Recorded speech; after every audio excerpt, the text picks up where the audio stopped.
Now we enter the topic of personal finance. But before we continue, I have one question for you. Would you rather be rich or would you rather be financially independent? There's only one right answer. Although being rich sounds very appealing, being financially independent is a much, much better option. So what really is financial independence, Joy? Financial independence is a state in which an individual has sufficient wealth to live on without having to depend on income from some form of employment or, from work, and it's available to those who learn about it and work for it. And being financially independent is different from being simply rich. You do not achieve financial independence through just having a high-paying job. Rather, it is through the use of financial resources that enables a person to be financially independent.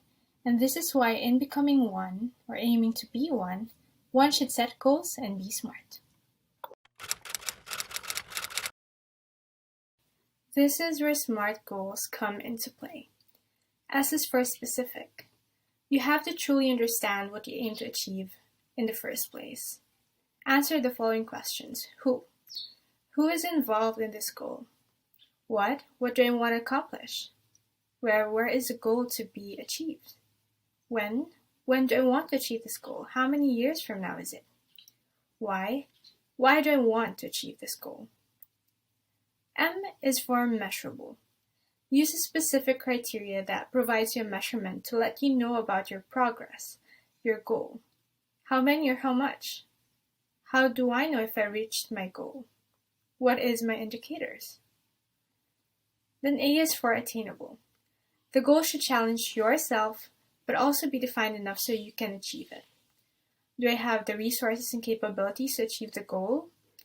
If not, what am I missing? Have others done it successfully before? Do I know of anyone who have done it before? R is for relevant. Your goal should be achieved with available resources and time.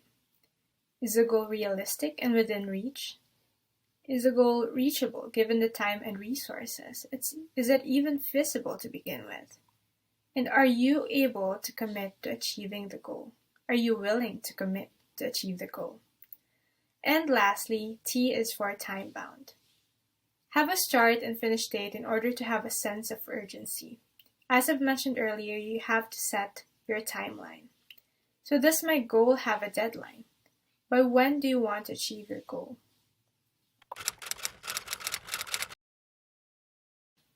Now that we have discussed what financial independence is and what are SMART goals, we dive into some of the tips of saving and budgeting.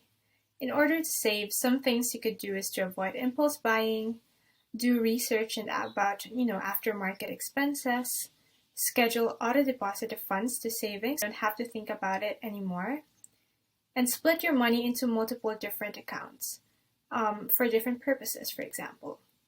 We know it may be hard for some to save, but slowly incorporating it into your lifestyle through small changes such as the 30-day rule will definitely help you in the long run. For budgeting, some specific tips are to categorize and rank your wants and needs, follow the 50-30-20 rule, set up a 3 to 6 months emergency fund budget, and create a specific plan and backups to it, so you have a fallback whenever something happens. The first step in following a budget is to understand what your goals are and how you could achieve them, but also understand that having a plan is a one-step process. One should also be prepared for any unexpected scenarios that might occur, and so having a backup plan or a buffer may help you ensure you follow your budget.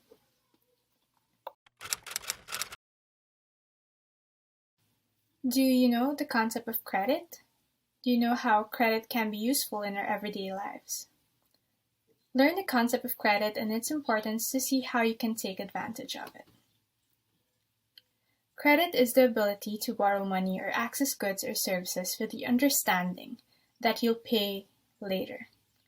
A credit is a more flexible form of finance that allows you to access the amount of money loaned, according to your needs at any given time. The credit sets a maximum limit of money which you can use in part or in full, and you may use all the money provided, part of it, or none at all. Credit is incredibly important because it's part of your financial power. and it helps you to get the things you need now, like a loan for a car or a credit card, or even for your school needs, based on your promise to pay later. Working to improve your credit helps ensure you'll qualify for loans when you need them. Credit has three main types: installment credit, revolving credit, and open credit. Installment credit is a type of loan in which you borrow one lump sum of money and repay it with interest in regular fixed payments or installments over a period of time. Examples of installment credit accounts include mortgages, auto loans, personal loans, and student loans. Next is revolving credit. Revolving credit, on the other hand, allows you to repeatedly borrow and repay amounts from a single line of credit up to a maximum limit. So basically, you're in control over how much you borrow and ultimately need to pay back. Credit cards are the most common type of revolving credit. Last is the open credit. This is when monthly payments vary and balances are due in full at the end of every billing cycle. So your electricity bill is a great example of open credit. Basically, the amount due depends on how much electricity you used that month. Now that you know some of the basic concepts of personal finance, we hope that you will be able to apply all of this information in your everyday lives and in making your financial decisions. See you on our next topic to further improve your financial knowledge.